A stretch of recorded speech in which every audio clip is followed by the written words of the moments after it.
राज्यातील TET paper फुटी आणि स्पर्धा परीक्षातील कथित गैरव्यवहाराचा मुद्दा आता चांगलाच तापू लागला आहे. केंद्रीय शिक्षण मंत्री धर्मेंद्र प्रधान यांच्या राजीनाम्यानंतर आता महाराष्ट्राचे शिक्षण मंत्री दादा भुसे यांच्यावरही विरोधकांनी निशाणा साधला आहे. काँग्रेसने दादा भुसे यांच्या राजीनाम्याची मागणी करत राज्यभर तीव्र आंदोलन छेडण्याचा इशारा दिला आहे. पण नेमकं हे प्रकरण काय आहे? काँग्रेसने दादा भुसे यांच्या राजीनाम्याची मागणी का केली आहे? MST CET आणि TET संदर्भात विरोधक नेमके कोणते आरोप करत आहेत? आणि या संपूर्ण प्रकरणामुळे राज्यातील राजकारणावर काय परिणाम होऊ शकतो? आजच्या व्हिडिओमध्ये या सर्व घडामोडींचा सविस्तर आढावा घेणार आहोत. नमस्कार, मी तन्वी आणि तुम्ही पाहत आहात सत्ता मंच. बातमी नव्हे तर बातमी मागचं विश्लेषण. चला तर मग मुद्देसूद पाहूया.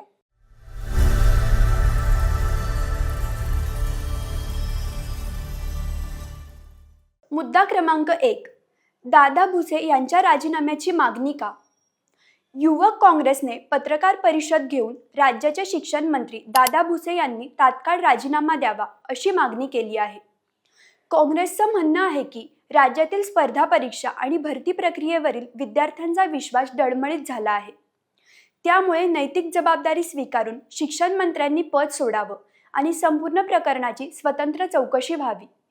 काँग्रेसने यासाठी राज्यभर आंदोलन करण्याची घोषणाही केली आहे. मुद्दा क्रमांक 2. धर्मेंद्र प्रधानांच्या राजीनाम्याशी तुलना का केली जात आहे? देशभरात नीट पेपर फुटीच्या मुद्द्यावर मोठं आंदोलन झाल्यानंतर केंद्रीय शिक्षण मंत्री धर्मेंद्र प्रधान यांनी आपल्या पदाचा राजीनामा दिला होता. आता महाराष्ट्रातही TET आणि MST CET परीक्षांबाबत गंभीर आरोप होत असल्याने विरोधकांनी त्याच धर्तीवर दादा भुसे यांनीही नैतिक जबाबदारी स्वीकारावी अशी भूमिका घेतली आहे. यामुळे राज्यातील शिक्षण व्यवस्थेवर आणि सरकारवर राजकीय दबाव वाढताना दिसत आहे. मुद्दा क्रमांक 3. MST CET घोटाळ्याबाबत नेमके आरोप काय? विरोधकांचा आरोप आहे की महाराष्ट्रातील MST CET परीक्षेत नीटपेक्षाही मोठा घोटाळा झाला असण्याची शक्यता आहे. अखिल भारतीय काँग्रेस कमिटीचे सचिव सचिन सावंत यांनी या मुद्द्यावर प्रश्न उपस्थित केले. त्यानंतर राष्ट्रवादी काँग्रेसचे आमदार रोहित पवार यांनीही या प्रकरणात गंभीर आरोप केले. त्यानंतर राष्ट्रवादी काँग्रेसचे नेते महादेव बालगुडे यांनीही सरकारवर निशाणा साधत संपूर्ण प्रकरणाची निष्पक्ष चौकशी करण्याची मागणी केली आहे. मात्र या सर्व आरोपांबाबत सरकारकडून अद्याप अधिकृत निष्कर्ष जाहीर करण्यात आलेला नाही. मुद्दा क्रमांक 4. विद्यार्थ्यांमध्ये वाढतंय अस्वस्थ वातावरण. स्पर्धा परीक्षा, भरती प्रक्रिया आणि प्रवेश परीक्षांबाबत वारंवार वाद निर्माण होत असल्याने राज्यातील लाखो विद्यार्थी आणि पालकांमध्ये अस्वस्थता निर्माण झाली आहे. विरोधकांचा आरोप आहे की परीक्षा व्यवस्थेवरील विश्वास कमी होत असून पारदर्शक चौकशीची गरज आहे.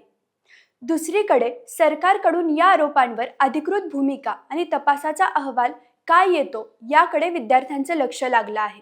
मुद्दा क्रमांक 5. सुनील तटकरे आणि अमित शहा भेटीचीही चर्चा.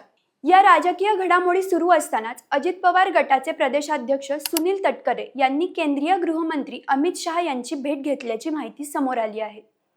या भेटीमुळे राज्यातील राजकीय चर्चांना आणखी वेग आला असून आगामी राजकीय घडामोडींवर विविध तर्कवितर्क लावले जात आहेत. मात्र या भेटीचा TET किंवा MST CET प्रकरणाशी थेट संबंध असल्याचं अधिकृतपणे स्पष्ट झालेलं नाही. मुद्दा क्रमांक 6. पुढे काय होऊ शकतं?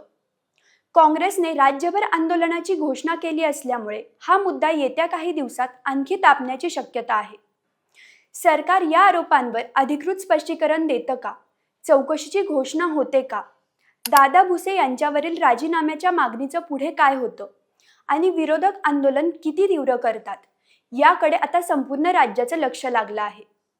हे लक्षात घेणं महत्त्वाचं आहे की सध्या विरोधकांनी केलेले अनेक आरोप हे त्यांच्या दाव्यांवर आधारित आहेत. या आरोपांची अधिकृत चौकशी आणि संबंधित यंत्रणांचे निष्कर्ष अद्याप समोर आलेले नाहीत. या संपूर्ण घडामोडीतून 3 महत्त्वाच्या गोष्टी समोर येतात. पहिली, TET आणि MST CET संदर्भातील कथित गैरव्यवहाराच्या मुद्द्यावर काँग्रेसने शिक्षण मंत्री दादा भुसे यांच्या राजीनाम्याची मागणी करत आंदोलनाची घोषणा केली आहे.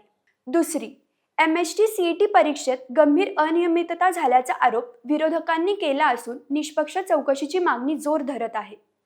तिसरी, सरकार, तपास यंत्रणा आणि संबंधित विभाग या आरोपांवर काय भूमिका घेतात आणि पुढील कारवाई काय होते याकडे राज्यभरातील विद्यार्थी, पालक आणि राजकीय वर्तुळाचं लक्ष लागलं आहे.